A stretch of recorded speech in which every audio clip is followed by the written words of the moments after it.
Okay, now Howdy, recording. howdy, folks. Welcome back to another episode of RNP. I'm here with my buddy Paul. How's it going, Paul? What's up, Mo? Here on Tuesday, and it's cloudy on my side. It's hot on your side, on the Oh, yeah. different coasts here, and we are ready to do some talking like we normally do on this. Yes. Oh, yeah. And then it's interesting. Paul came up with this topic, kind of like a mid-year check-in with everything, business, reselling, podcasting, life, how things have changed, how things are going, the good and the bad. So that's what we thought we would talk about. And I think I'll start by saying one thing in terms of the way, I guess, the direction of my content that I was putting out. It was originally geared towards, I guess, reselling, and which it still is in a sense, but I'm actually starting to split the content up. So this right here, if you're watching on YouTube, or actually if you're going to be listening to on a podcast, I rebranded, semi-rebranded. I still kept it as RNP, but I, I'm now calling this required navigation performance. And where did I get that from? All I did was I went to YouTube and I Googled and I YouTubed it. I shouldn't say Googled it, but and then it sounded cool, and I looked it up, and it's to do with aircraft navigation actually. But I just thought it sounded kind of cool, and I wanted to use the acronym RNP still. So that's where that came from. It took a whole 15 seconds, but oh well. Mo, you go ahead and you keep you know, no, I think it's very good, Mo, what you just said in terms of it's good to do a mid-year checkup and kind of like both health wise, like you definitely go see the doctor, get your blood work done, see how your vitals are. It's the same kind of thing. Like we're gonna like take a look at our content and see what's been working, what's not Mm-hmm. been working, and I'm sure there's gonna be a lot of what's not been working. But Yes. for that reason, it's good to continue to put out things. And we're always fishing. We're always like throwing out the lure to see if we catch any fish. When we catch fish, that means that that's working. But Mm-hmm. 9 times out of 10, we're not gonna catch anything. But you gotta experiment. You know what I'm saying? Absolutely, and it's actually I love that analogy there because not only in reselling because I'm a reseller, but in other terms, other ways too. With the content that we were putting out, um, we started again doing this podcast and or putting out content. I want to say back in November of last year, thereabouts. It was a slow build up, but then from what I saw looking at the numbers, we started to do relatively well. I mean, increase in people watching, watch time, and all of that in the beginning of the year. I want to say February, March. And then I want to say about April, May, it started to stagnate. And from what I could tell, just looking at my content, is um, I felt like I was confusing the audience. And I talked about this with Paul a little bit. And because, like I said, we've in the past done some reselling content, but we also do a lot of content about all kinds of different things. We did a flat Earth episode. We talked about movies, music, breakfast cereal. I mean, everything under the sun, pretty much, other than the kitchen sink. So I kind of felt like I had confused people to the point where I needed to have a little split. So that's where that came from. Go ahead, Paul. No, Mo, what I'm doing is like while you're talking, I'm pulling up all my numbers, like the my numbers for the podcast, my number like my eBay sales. I'm pulling up like kind of like the blogger visits as well. Because I host my stuff all like in terms of like my posts and everything. I host it on Blogger just to kind of see what it is that gets traction. I'm about to pull up the YouTube stuff right now too, and yeah, we've been doing this for a while, Mo, and. Uh, you know, I want to commend you for being brave enough to kind of step out of the comfort zone of just talking about one thing all the time because that can get a little boring. You know what I mean? And Mm-hmm. that's I 100% agree with you because I've heard other more successful podcasters say the same. Like if you put out all this content, you're gonna confuse the audience. But on the same way, like I want to continue to do this podcast for years to come, and in doing so, I want to go ahead and talk about anything that interests me, and that's kind of what we do here. You know what I'm saying? Like we talk about, we're like just curious human beings, and it's kind of like we're aliens on this planet sometimes, Mm-hmm. and we just come and like, oh, what is this? You know what I'm saying? and we just kind of like give like a very surface level kind of. Sometimes we go even further in depth of like our topics, and Yeah. I find that exciting, even though that doesn't always gain traction, and it could be a situation where maybe one particular episode really gains traction with either one of our audiences, with both of our audiences, others won't.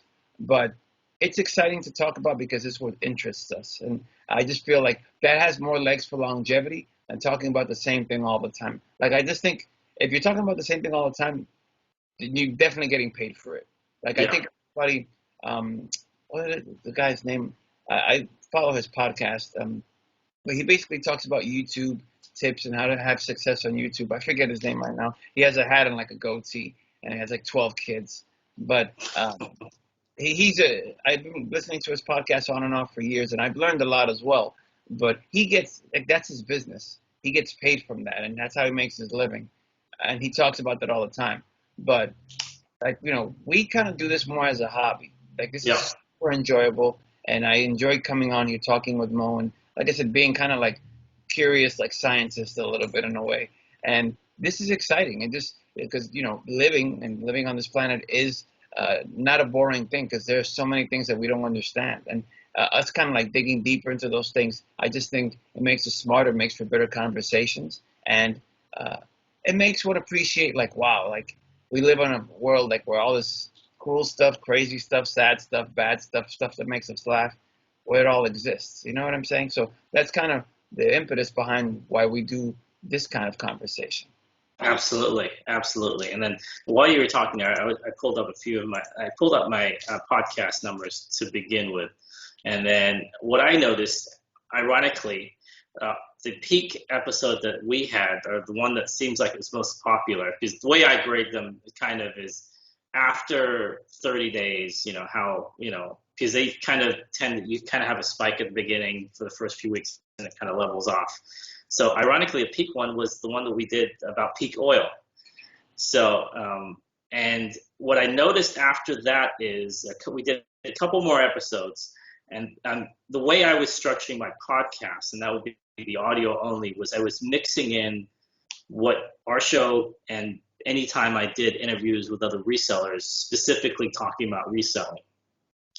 And I had gone, at this point, I had only been doing, looks like 6 or 7 in a row, just our content, and that was really going well on my podcast.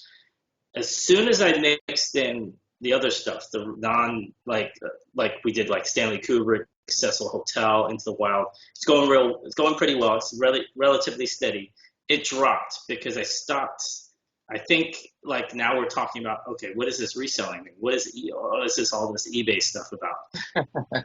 And then I kind of we went back and forth. I can see I did 1 or 2 where it went back and forth. And then I think the numbers started to drop off. That's what I meant about the confusing part. Like people are like, wait, I don't know what I'm getting with your channel. What is this about? Even though I've been doing this for, I think I have 100 and something episodes on that channel. On the podcast, that's right. On the podcast and on your YouTube channel. Yeah, but I mean, I think that confusion, and maybe I don't know if anyone wants to chime in there in the comments section. One question I would ask any viewer is, how do you, if you go to a channel, a station, whatever, and they're talking about one thing, they're talking about music, and then all of a sudden they start talking about cutting their grass. And then they go back to music, and then they talk about shopping, and then they go back to music. Are you put off by that, or is that something that you can, are you basing it off the personality of the person talking, and then that's how you decide to watch or listen, or are you only listening for that topic? That's a great thing, Mo, right there, because I think a goal of mine personally is I want people to follow me because they like me, because that's sometimes one of the reasons why I follow, because I base a lot of times what I listen to, and then I kind of look at my own behaviors and why is it that I follow these people? And why is it that I listen to these people? And over time, like I said, this I think has more of the power podcasting wise and video wise. Like if you're all the time listening to somebody, you really feel like you're becoming like friends with them, even if you never met them.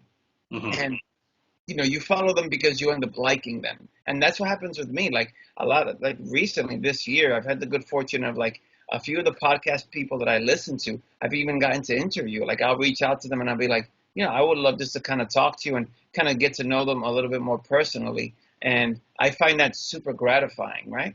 Um, but that's where I think a goal, I think anyone would want to get to that produces content. I want people to like me for me and to like me. Like, I just like the way that you do stuff because I relate to you and I want to follow you. Like, you're into this, this, and that. I may not listen to everything that you do, but I like a lot of what you do and I follow you because I like you.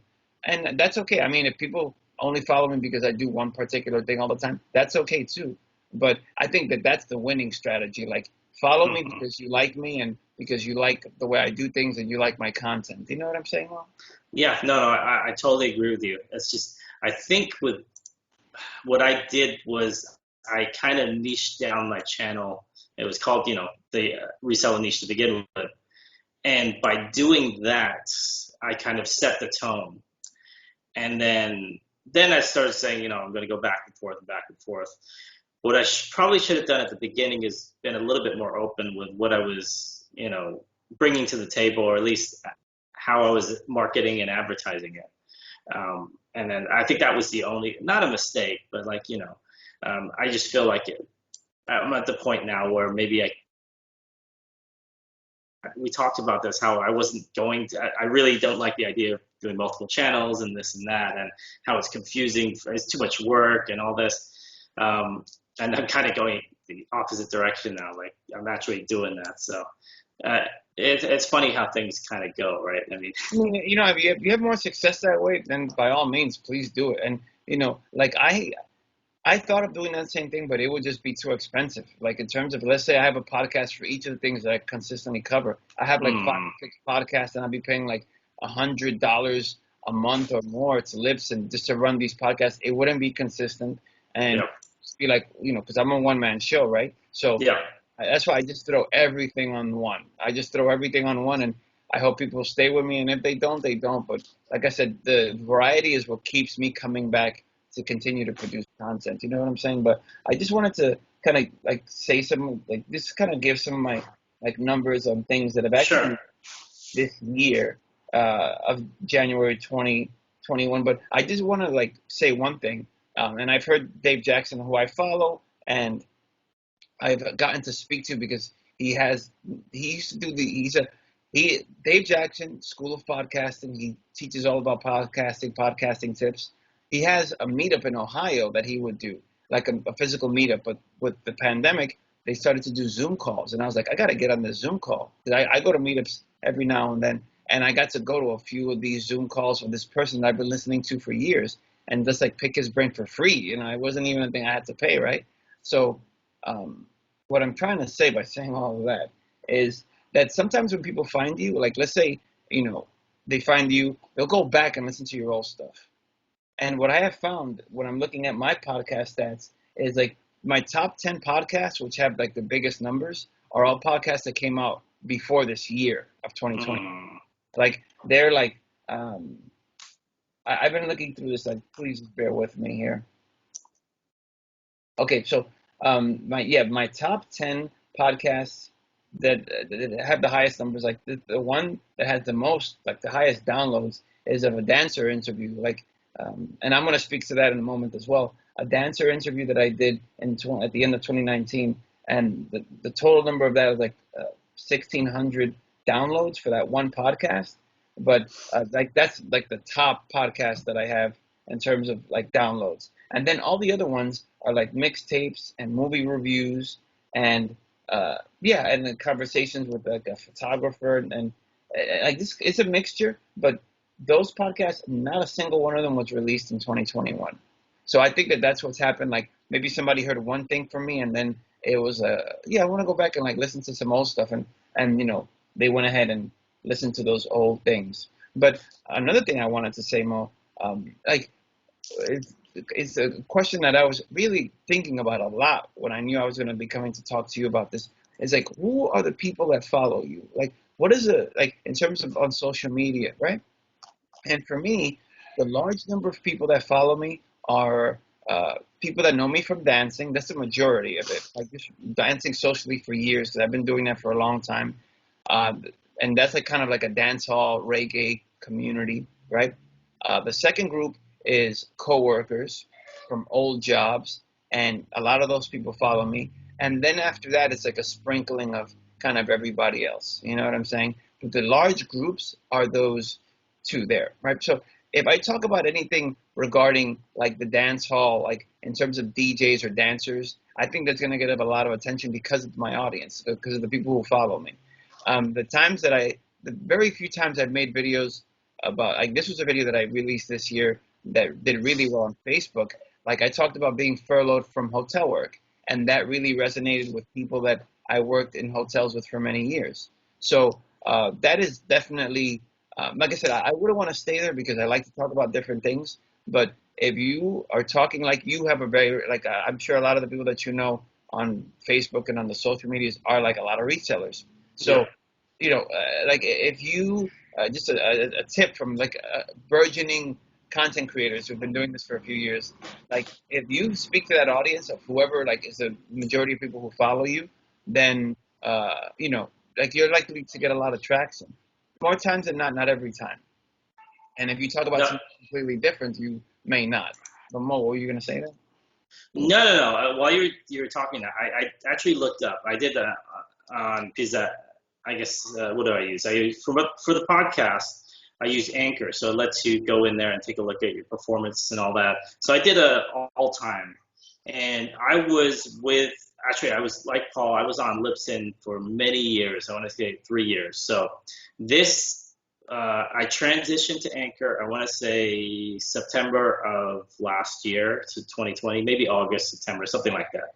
So I went back and I looked. And it's funny that you said that people went back and listened to your older stuff because obviously these episodes, my best episodes, are actually all older from 2017, 2018, 2019. I uploaded them all to Anchor in September or August of 2020. Now, all of those are my best episodes. The newest one is November 9th, 2020.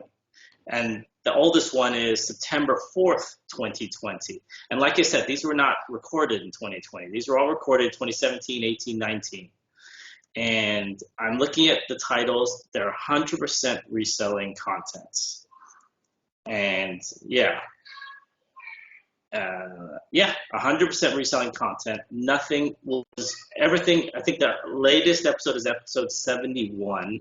So that's before we kind of rebooted this show, and everything else 65, 55, and it goes all the way back to 49, episode 49, which I'm guessing is like 2018, somewhere in there, originally recorded. So I'm trying to find, and your second question about like who is listening to me. Well, it's pretty obvious from the titles, all of this. There's reselling in every single one of these titles, and there's zero interviews here. It's all me talking about different, more how-to type stuff, I would say. Some topics, but basically how-to reselling content. If I was to break it down even more, demographic, my biggest demographic is 45 to 59-year-olds, 28%. Wow. So so kind of right around, I mean, that's a big demographic. You're talking about, 15 years there. But I have noticed that my demographic is nearly always very close to my own age. So I don't know if it's the same for you, but I've noticed that maybe that's just normal for everybody. I have no idea. 50% of my audience is 35 to 59, so right smack dab, basically in my age group. That's interesting because I actually don't know how to go ahead and pull up my age demographic. That I don't know. I think it's on Libsyn's main page. I'm going off memory here. If you have Libsyn, they have something similar on. You have to go to their main page though, not your, because they give you like it's kind of like a mini website type thing. Yeah. So if you could log into your Libsyn account, go to I don't know if it's main page or the front page or whatever they call it. You can look up demographics by country. Like, okay, look, someone in Israel is listening to me. Country one I can find, but the age one I can't. You know what I'm saying? Like, okay. The country one is always fun. Like, the country one. Let me see here. Yeah, the majority of the people who listen to me are, of course, in the United States. But then the Hmm. cool thing is like, you know, it's this thing like you can kind of like scroll the mouse and it like go to countries and it'll show you how many people are listening. Like uh, in Russia, I'm not big in Russia. This is the crazy thing. Like Libsyn continues. That's one thing I really enjoy about Libsyn is that they continue to add destinations for the podcast. Yes, Like I they did. Yeah, I before I left Lipson, I did a screenshot because I really enjoyed their statistics. But sorry, go ahead. Yeah, like they added like I know this year they just added like this big place in this big directory in like in India and in Asia and Hmm. they so uh, looking at the map, like of course like my biggest audience is the United States, but my second biggest audience is in India, which is so crazy, but it is, you know what I'm saying? So uh yeah, so that I just find that fascinating. I really do, you know what I'm saying? Um Yeah, yeah, yeah, yeah. so, but what I'm just basically trying to say is like, um, I'm saying so much, but like podcasting still is reaching out to the world. So is YouTube and stuff like that. But just speaking about other things that kind of resonated in 2021, like my biggest posts, I'm checking like my blogger stats. Like my biggest post since 2021, it's actually the episode that we did that has gotten over 100 impressions, which is big for me. Remember we did that first episode in the beginning of the year, like the nearby future of work and life. We did that Hmm. together, and that got a lot of good traction. And the second one after that, like once again, this is only so far in 2021. The second one was me interviewing someone about the MGTOW movement, which I personally I'm interested in, and that's like men going their own way, and that got a lot of traction as well on YouTube and on my blog as well. Like uh, on YouTube wise, like that video has 138 views. That's big for me. You know what I'm saying? So that topic and yeah, that once again that's for 2021 only. But that's been so far the biggest I video. have a I have a question for you Sure. because I don't blog, but this is interesting to me what you just said. I wanted to know if there was a difference in, and I'm sure there is, what you notice as the viewership and in popularity based comparing your bloggership versus your podcast versus your other social media. Like, do you see like, oh, bloggers prefer this type of content as opposed to, by podcasters prefer to hear this type of content, even though you put out the same content in every place, but is it a different audience, a different subset? That's a good question because like the videos, let's say on my own YouTube channel that have gotten the most views, they're so random in terms of like, and they're older videos naturally. Like the three videos that have gotten the most views of my channel is one where I do a Netflix review of a documentary on the Eagles, but the Eagles are like a rock band that's been around forever. That's my most viewed video. And then the next video after that is like a party video because I just like to go to parties and like film my friends and then like get like footage from other places and like make a video and just kind of to remember that, and that's got like 1,000 plus some odd views. And then the next after that is like a Ghost in the Shell review. I think it's mostly because of the way that I titled it. So it's just very random in terms of like what's been popular and probably what's been what has gained traction, but older videos as well. Like when I talk about maybe like I've mentioned publicly many times that I have like a sex addiction, like that I talk about that, or I talk about porn addiction, and I talk about these things, and those videos they gain some traction as well. You know what I'm saying? So uh, it's very random. When it comes to YouTube, like I said, I always for me podcasting is number one, then YouTube is like a second, and now with all the social media and they're all incorporating video. Like YouTube isn't even always the second destination. There's videos that I only put on social media that I don't put on YouTube, specifically in the vertical format. You know what I'm saying? So I find that very because also I can share that onto my blogger. Like I Hmm. don't have to, they all have embed code, so you can just kind of make a blog post and then stick it in there. So YouTube is not always the main destination for me.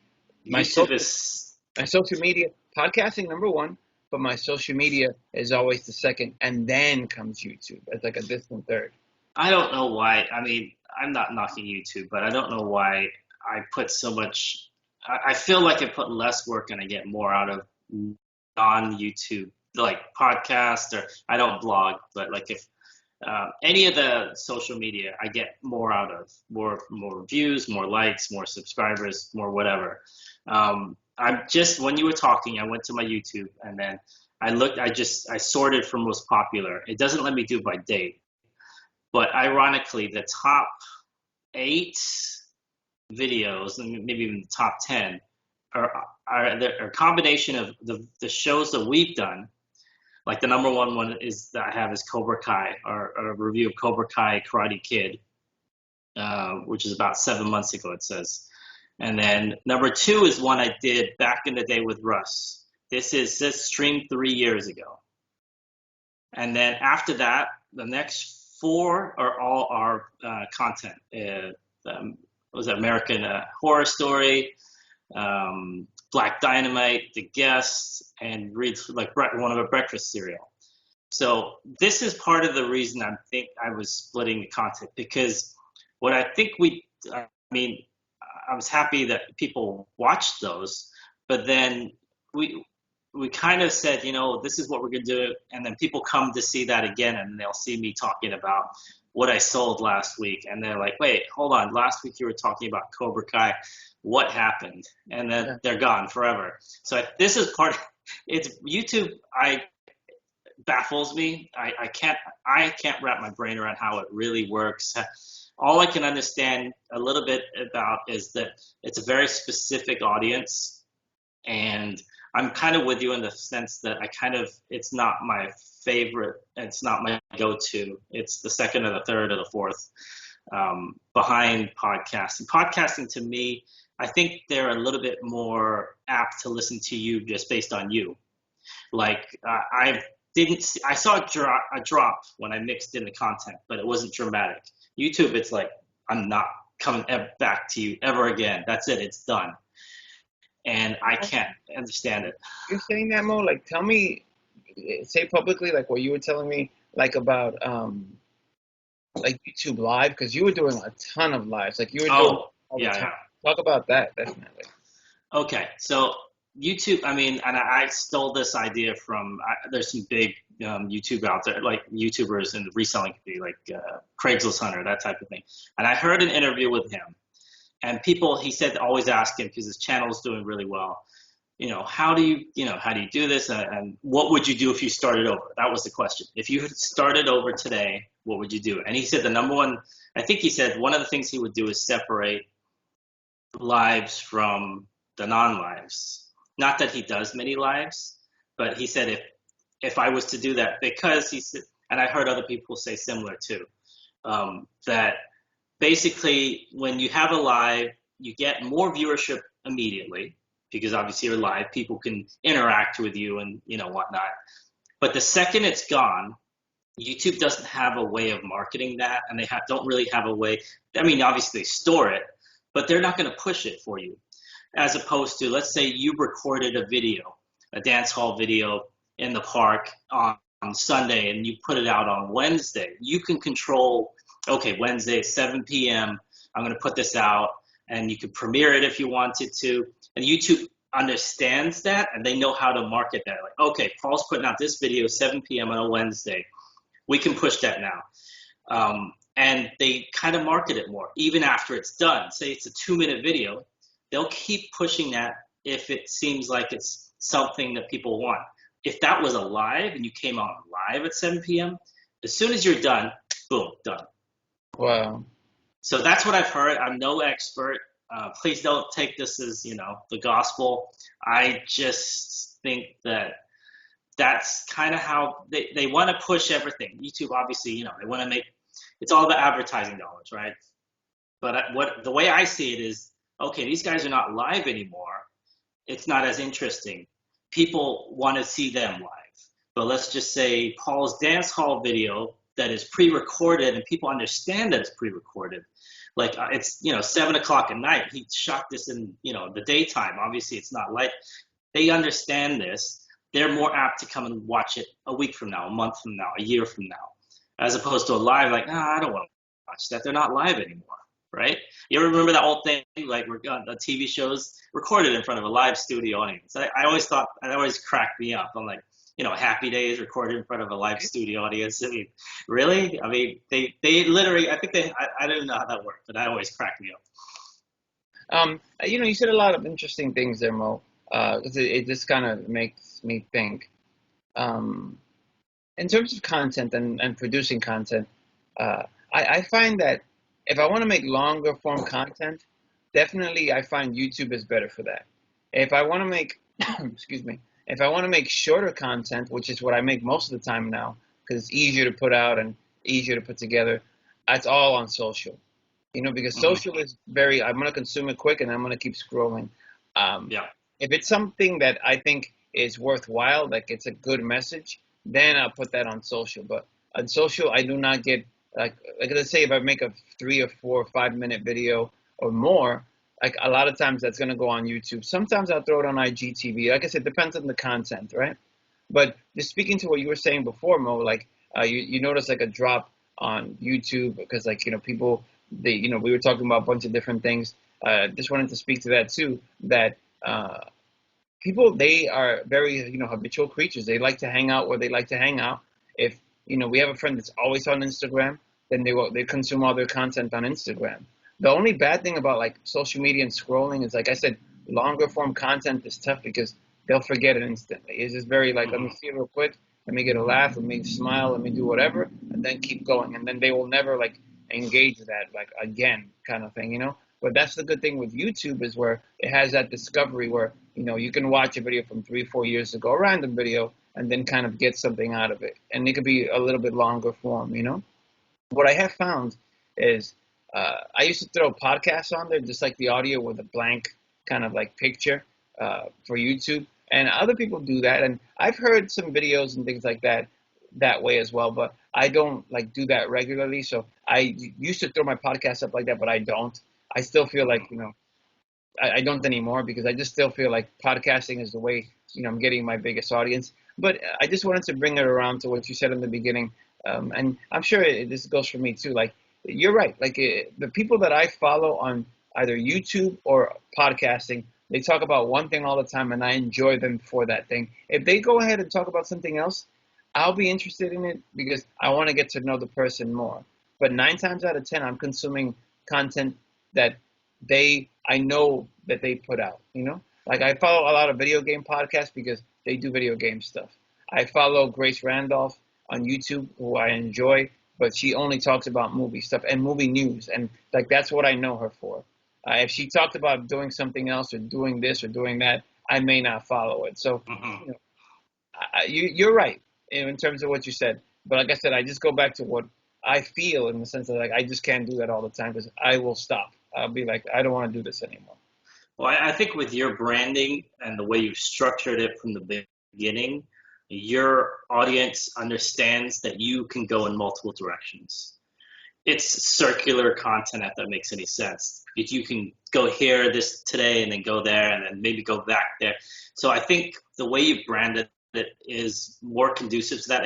It's more, I wouldn't feel I wouldn't feel like, oh no, what's this guy talking about now? If I heard you talking about something you hadn't talked about before. But with me, like I said, because I went in there and I said, this is what I'm going to talk about.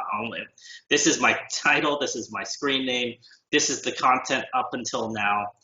And then I started switching. I think that was, if I was slightly more open ended, and I know, and I get it. Everyone's, you know, they say you should really have an idea about what you want to talk about that. Don't, but at the same time, I mean, maybe this is overthinking it, but like you think of companies like Google, like Yahoo. If you didn't know what Google and Yahoo were, would you? I mean, you'd have to look at. I mean, they just took a name and they went with it, and they go in every direction. I think that's what you've done with your channel. You can go in any direction. So for you, I wouldn't. You don't have to do that, Yeah. and you've already demonstrated that you're well-rounded anyway. I think I pigeonhole myself, and now I'm trying to be well-rounded, and that's what doesn't work. And that's okay, because Mo, in the beginning, I heard this from Robin Sharma, like change is messy. It's messy, and then it's it goes from messy to being no, it's tough in the beginning, and then it just get messy, and then it's great in the end because Yep. by the end, then everybody's accustomed to like, okay, the changes happen, but in the beginning, change is tough. I Yep. would I would implore you to continue going down the path of change because if it excites you and like it gives you enthusiasm to talk about stuff, like like we were talking about like soccer stuff before, like you got your England shirt on today, like you could go on, you could do a soccer podcast, you know what I'm saying, 100% because like that's what you like, and I want to encourage you to go ahead and talk about the things that you like, you know what I'm saying, because like that's Yeah. fun, and it is just like I said, it'll make one excited about wanting to talk and like knowing you and like your origins come from talking about soccer. Like the very first podcast you did when you were a bambino was about soccer. You know what I'm saying? So like talk about soccer from time to time. Talk about reselling. And speaking about reselling, it's wild, right? Like I never used to think this, this came to me more at the end of last year. Like I was just kind of like switching gears a little bit, but sometimes we have like slow spells with eBay, right? Because we Hmm. do mostly eBay, and you're much bigger than I am. I'm like super small time. Like I have 150 items, and I really have felt like, and we've heard this before that the summer period is a slow period, but I really have felt like the summer, this like once June, July kicked in, like my sales started to go super down, right? Hmm. But the crazy thing is like when you start looking at like the orders, then you start to see like at least one or two things have been selling every week. So it's Yeah. not where like in my mind it's like, oh, this feels slow because maybe like a bunch of days passed and nothing has happened. But when you look at the sales stuff, like you see like, oh no, like you've actually been selling things here and there. How has eBay been for you this year? Like just like selling. How has selling been for you this I year? mean, selling up until I agree with you. There is a slight slowdown, and I know some people get say, oh, there's no summer slowdown, and some people like, oh, no, there is. I think last year, if I was to compare it to last year was an anomaly, obviously for more reasons than one. Obviously, COVID. Um, Thrown into that also is the fact that they always talk about how little of the market the e-commerce market is, and it's growing each year. So for me, this year up until May was just as strong as 2020. It was good. I have noticed a drop in June. May was great. Yeah, I Yeah, mean, honestly, like May was fantastic. Yeah, yeah, yeah. There was no slowdown. I mean, obviously, maybe December last year, January were obviously higher, but there wasn't much of a slowdown at all. Usually, I see something. I have noticed a dip as of the last couple of weeks. June, we're in July now, so in June there was definitely a dip. yeah, And I think what we're coming to is not a full blown like in the past summer slowdown, but it's coming that year, and I think next year you will see, and it'll be kind of back to normalcy. Like if you don't list, you're not going to see any action. So for me, I'd say definite dip, but nothing like 3, 4, 5 years ago. yeah. Yeah, and like now bouncing back and forth, right? Like talking about eBay, not talking about content. Yes, eBay. We traditionally have heard that eBay gets slow during the summer because people are on vacation, they're taking their kids out, they're not home. And me working in the hotel industry for as many years as I have, like July is one of the busiest months of the year, and I never used to think that, but it is because the world is off from school, from work, and Hmm. July is one of the busiest travel months of the year. It Yep. really is. You know what I'm saying? And I mean, there's other months as well, like, December as well, like those last 2 weeks of the year where everybody's off and like everybody's traveling kind of thing. And there's other, like I said, periods during the year, but July is a big travel month. And then when people go back to school, they're not buying as much. But then, like, maybe come September, October, it starts to kind of pick back up more October, right? I mean, that's kind of like the cycle that I've seen. But like I said, Hmm. it's your numbers, when you look at your like sales and things like that, you just notice like, oh no, like things have been selling, like and not as fast or not as not as consistent, but things still have been selling. But what I'm also trying to say is like, when I'm posting content, I have found like it's better to post content during the week and post it on the weekends because Yep. on weekends people are like not paying attention, they're out and about. But on the week, like it's kind of like part of their regular routine, like to kind of check content. So you might get more bites during the week, content-wise, right? But still, that doesn't mean that you shouldn't put content out Friday, Saturday. That doesn't mean that. I'm just saying from my own experience. Um, Hmm. And also, I have found like bad weather days are fantastic for content. Like if on the West Coast, like we're snowed in or it's raining all bad, like terrible, go live or like post content then, because that's all everybody's doing is just looking at their, Hmm.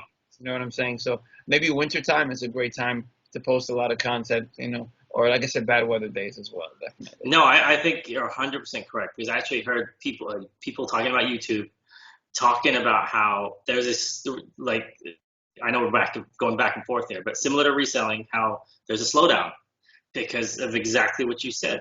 People and added to this, summer vacations, people, schools getting out, COVID. I mean, the opening up. I think it was June 15th. A lot of states opened up, so people never, haven't been flying, haven't been driving very far. All the I don't know, if the restrictions are around nationwide, but they are. It's a huge difference from June 2020. I mean, and so if you have a choice of, going to the beach or staying inside, I mean, most people are going to go to the beach or at least go outside. So I I think that's part of it too with content creation.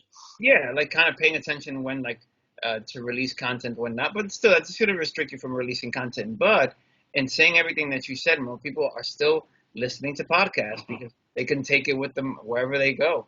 People they can still watch YouTube and they can still watch Netflix on their phone and stuff, but they have to be sedentary to do that. But they can go driving, they can go to the gym, they can go to the beach, they can be in the car. I just said that, but uh, and listening to podcasts, taking a walk, going on vacation on the plane. I mean, they could look at video there too. But what I'm saying is like podcast is a little bit more manageable for folks as opposed to I listen to podcasts all day long. Like Mhm. I'm out and about and I'm on my bicycle, I'm walking. Maybe being on the bicycle is not the best time to listen to podcasts, but I do. You know what I'm saying? So I listen to podcasts all the time. I really, really do. So I'm telling you, like folks, if you're inspired or have a thought, a creative thought of like you want to do something, I would say always go right now in 2021, in July 2021. Go podcasting first, and then kind of branch out from there. Absolutely. And my thing about podcasting, it kind of gets people that don't get it. Maybe there's a lot of people that don't get like what is a podcast? Oh, isn't that just radio? Isn't that just it hasn't been around forever? Yes, in certain forms, but like I kind of relate it to like music. I think music compared to like a music video. I don't think as many people watch music videos or ever watched as much music videos as they did listen to the actual music. So the music itself is going to last longer. So I think more than like YouTube is known as actually the biggest podcasting. I don't know if it's the biggest, has the most amount of podcasts, but it actually pushes out more audio content than any other. I think maybe even more than Apple, but somebody can double check that for me. But my point to this is podcasts are not going anywhere. They're not new. It's maybe rebranded, restructured, new technology. But I agree with Paul.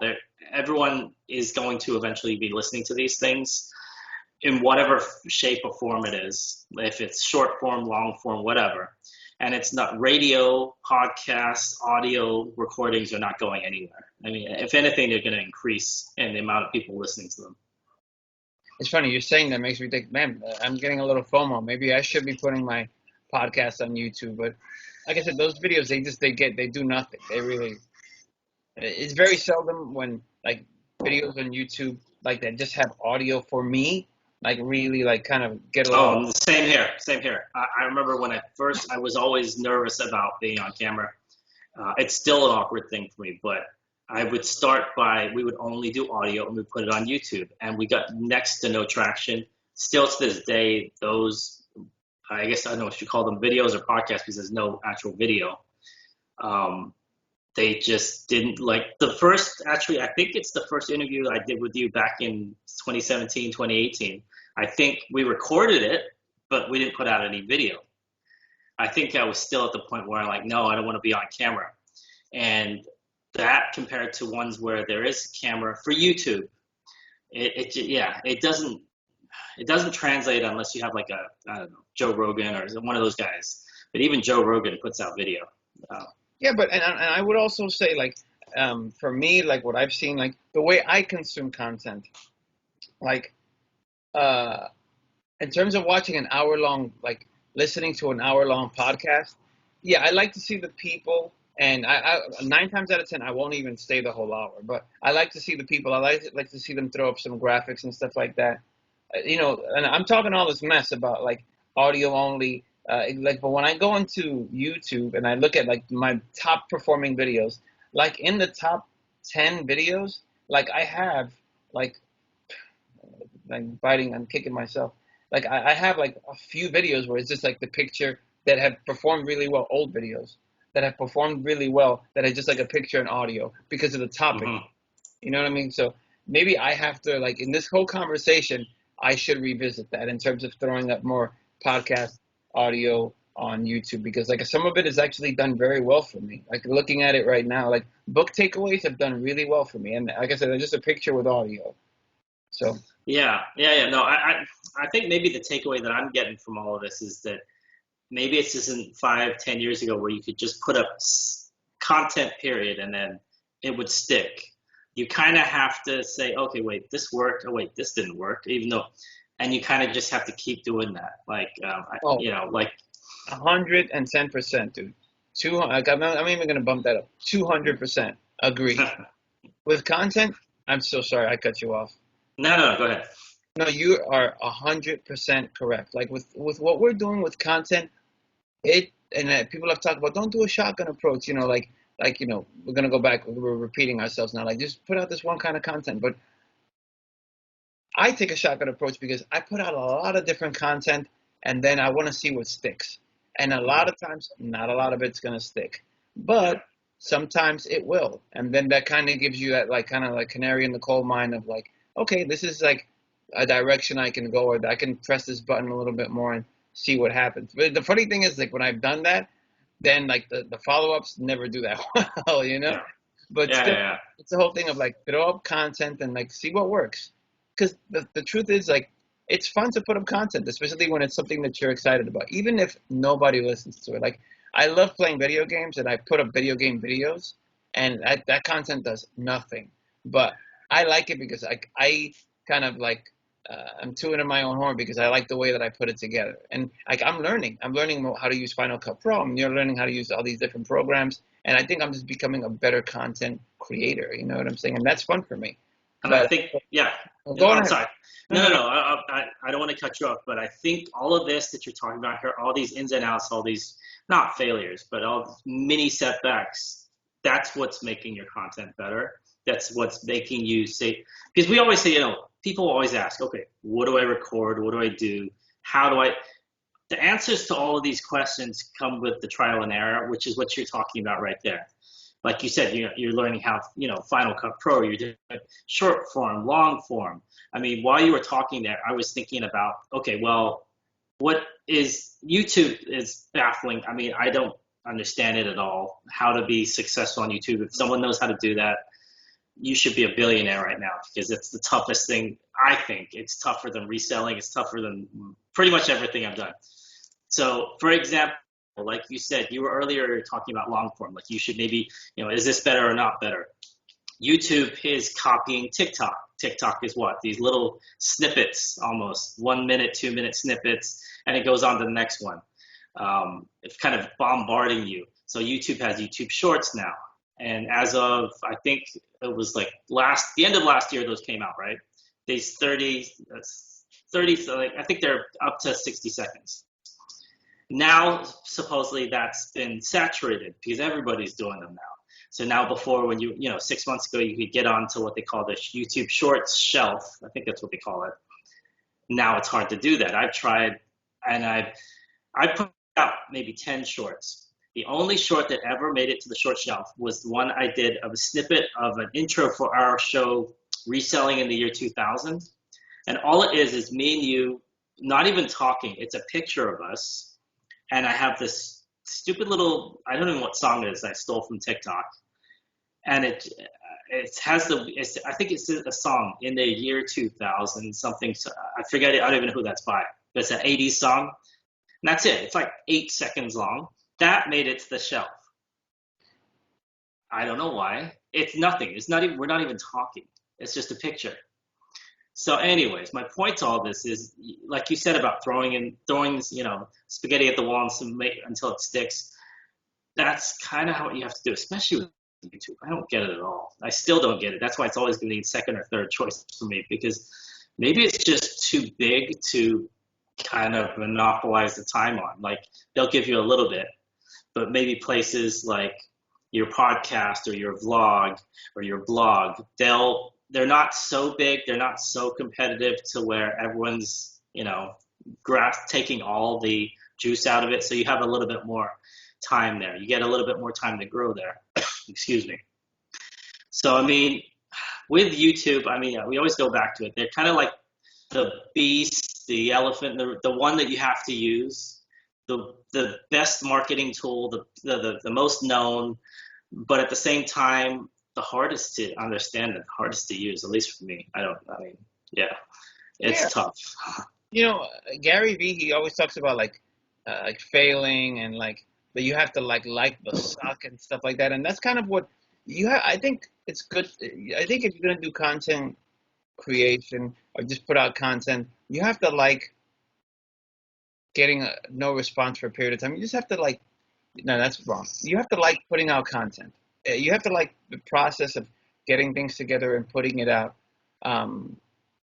Because if you don't, then I don't think, this may not be for you. You know what I'm saying? Because, a lot of content is a lot of failure. A lot of content is putting out content is a lot of like not getting responses, even though like, dude, I've been podcasting for now almost 6 years and I'm always asking for feedback and I seldom to never get feedback. People are down listening to the podcast, but I never, like very seldom to never get feedback. Because I'll be honest with you, like, and I say this even in my videos, like, I'm more interested in talking to people that are like-minded, like me, that like what I like from the content that I'm putting out, than like people subscribing and the likes and the this and that. That's cool, but I want to talk with folks. I want to get to know people that listen to my podcast. But dude, zip, like so it's just continuing to like put out content and enjoy that process and be interested in what you're doing to continue going, And also, it's kind of fun, like to try these different social media things that always keep popping up. Like you mentioned YouTube Shorts, like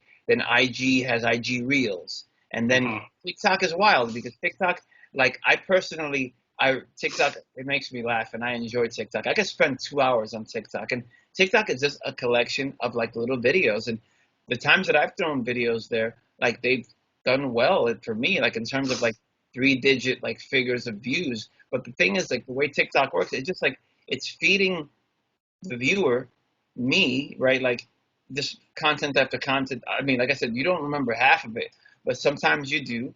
And it makes you like, I like this person. They made me laugh multiple times. And I want to just keep following. There's this one guy I follow on TikTok that he just like walks around like doing fart things. And it just like people's reactions. And that's all he does. And I just find it hilarious. And I see his stuff all the time. And people have really blown up on TikTok.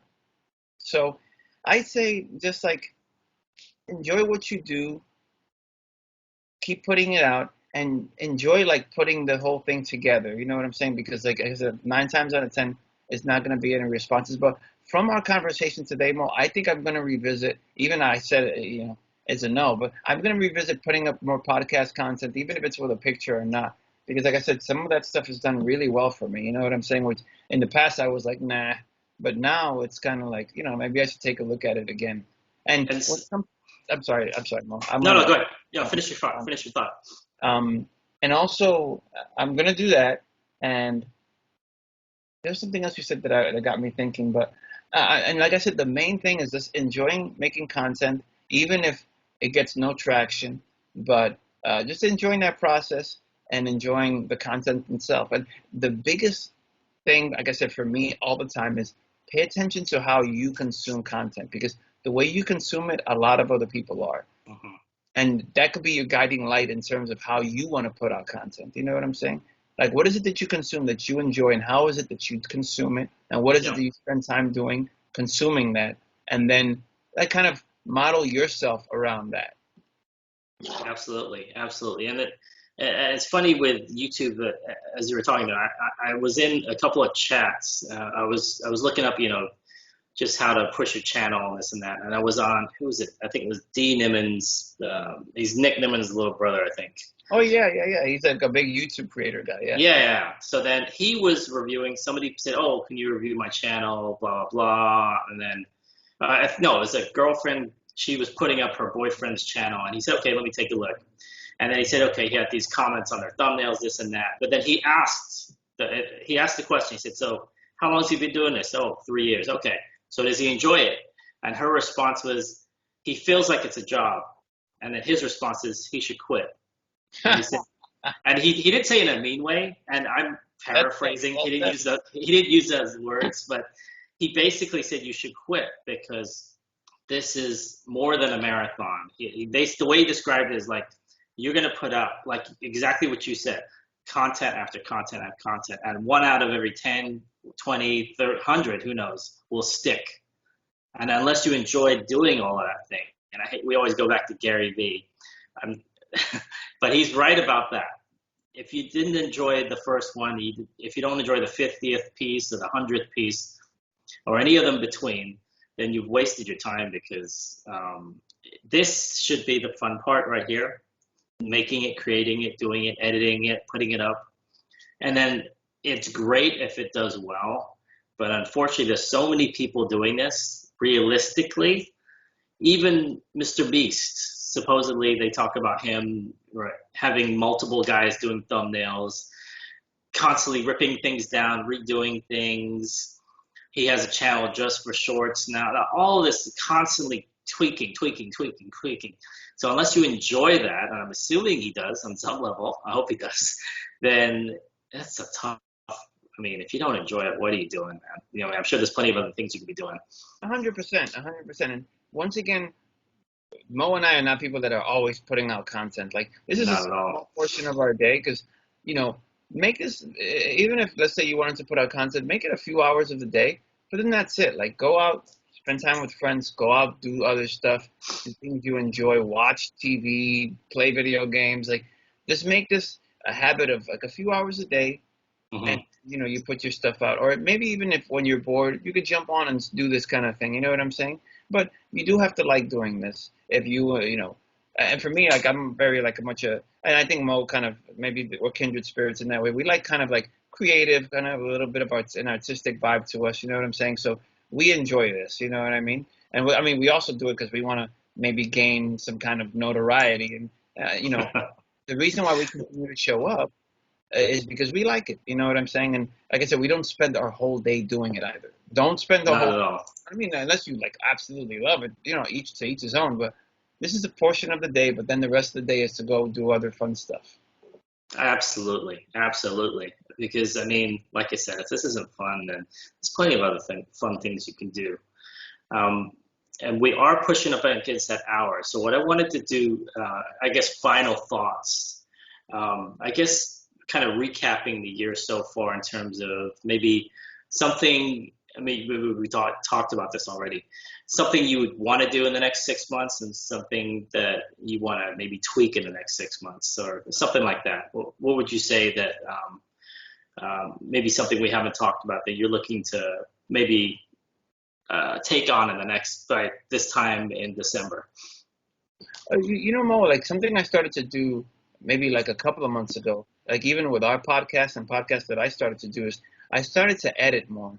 I've started to take out a lot of the gaga or a lot of the and and like let's say you know this episode I'm gonna put this on my podcast feed in the future, but by the time I edit the whole thing down, like it could go from an hour to like 30 minutes. You know what I'm saying? 'Cause I'm just trying to get like the key points and also make it for the listener just nice and clear, and like we're gonna get to the point, and we're not gonna dawdle on and blah blah blah. You know, we're just gonna make it straight, nice and clean. And I've been doing that, and I want to make that into a habit.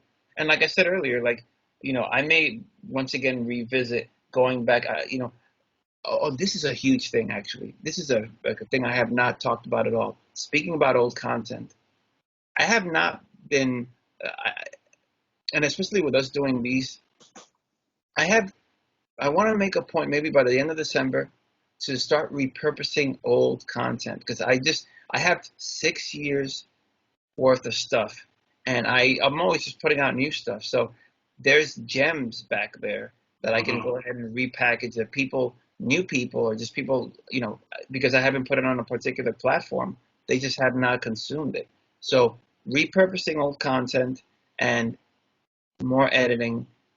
Yeah, those are the two things that I want to continue doing. And with eBay, I'm okay with the way eBay is going. Like I said, it definitely has hit a slow period right now. And I only have a store of 150 items. I only list like 3 things a week. But these things, like they keep the eBay stuff active. So um, the bottom line of what I'm going to say, and this is like the biggest 2021 life change that I've made, and this is super neurotic, and maybe it's because I'm single, I have no kids, and I have a lot of time on my hands, is I'm tracking a lot of what I do personally. Like I'm not kidding, I have like 6 different calendars in my house where I track. One is like content production, one is like what did I eat today, one is like how much sleep did I get, did I read today, like the things that I want to get better at. I track every single thing, and that's been a humongous game changer for me because I'm my own science experiment. I'm noticing the patterns in my habits, and when you see like the board with like the string and the pins, and like I'm kind of doing this with calendars in my own life and noticing my patterns, and I feel like I'm getting better for it, but I'm also seeing where like I can work on myself. And that's been a humongous game changer that I had done for years, but I've very much leaned into this year, and it's helped a lot. Like I even note like when I put out, I guess, the content when I list it on eBay, when I'm promoting myself on social media. I'm looking at a calendar now when I'm talking to you. So that's been a huge game changer. But that's everything that I'm doing until December though. What about you? No, What are you doing like that you want to do better, or maybe that you want to kind of get to, or that maybe you started doing, and you want to maybe reach a point by the end of the year like that you're kind of on your way with? well, mine are more, I say things that I've been talking about for a long time that I haven't touched. For me, like personal, business wise, my inventory organization, that's number one for me.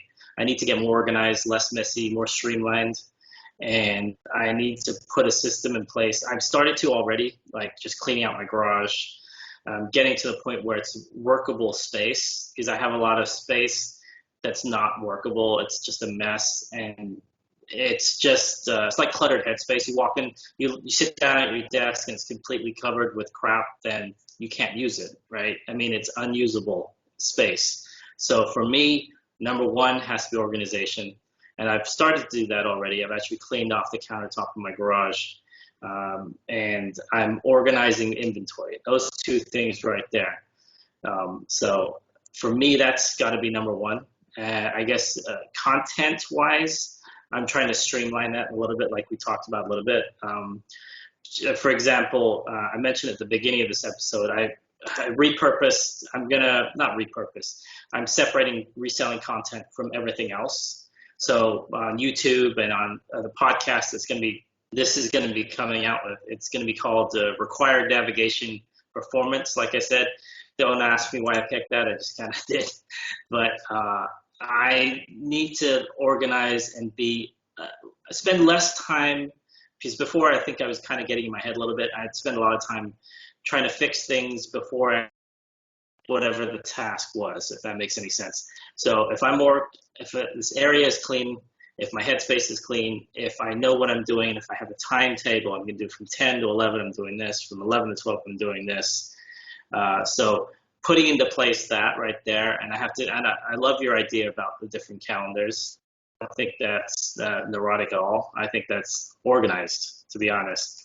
And I hear that all the time. There's all these different softwares being advertised on every platform.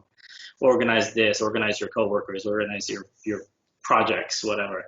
So no, that's project management, I would call that. So I need to be more organized, like you're doing there with calendars. And I started to use Google Calendars and Google entering spreadsheets in general, to be honest, just because I can use it. I can take it with me on my phone, and I don't have to wait I have to get home and get to my laptop. I can see it anywhere, and it gives me reminders in my Gmail. So that's one thing I've done that's a little bit more helpful, because I can put phone numbers in there, timing, schedules. So everything I'm saying basically is leading to organization. in the next 6 months. So hopefully when we talk next, if we do another recap, maybe at the end of the year, I'll have some happy news about, oh yeah, I was able to get more organized and got more work done. So that's kind of my plan for the next couple months. Absolutely. And I just wanted to say this in closing, Mo. Like when it comes to content creation, like don't let this rule your life. You know what I'm saying? Like I'll tell you one thing: if you don't know what to talk about, your life is content. You know, Mm-hmm. your life, whatever is happening to you, or like you saw something on the news and you have a thought about it, that's content. You just got to get it out there. You know, that's one thing. Like if you're thinking about like what is it that I talk about? The second thing though is like I said, don't let it like run your life. Like kind of doing this content creation work. Did I get views? Did I not get views? Mm-hmm. Put it out, but go live your life. Get outside, be amongst friends, go do stuff. You know, with social media, a lot of us are just like very much kind of to ourselves, and I'm guilty of that as well. Go talk to people. Go make friends. You know, like, go find activities that you can do with other people, especially now in summer. Oh You know, yeah, super important. absolutely. And like I said, that becomes content because um, one cool thing that I learned this year, listening to Dave Jackson, and this is something I journal about daily, is like, what happened in your life today that you can make a story of? Because like we always think sometimes that because people relate to stories, and you know, we think that we're such bad. I think I have such a bad storyteller sometimes, but there are so many things happening every single day that you know we can go ahead and make stories out of, and we can include that into our content. That is content, like you know. So I jumped on the call with Mo today, and we had a really good conversation. And we talked about so many things, and I feel that we connected on a deeper level. And I just feel like I haven't had that with Mo in the past, and you know, I just feel much more connected to him because we continue to share and we continue to do this podcast, and that happened to me today. And then that alone is a story, you know what I'm saying? And or you Mm-hmm. could even like add other things to it. So your life is content. Take a break and you know live and have fun. This is a one-time journey, and we're not. None of us are going to make it out of here alive. You know what I'm saying? So enjoy your life, absolutely. And like I said, this is supposed to be fun, and if it's not fun, then don't do it, and that's okay. You know. Yeah, absolutely, absolutely.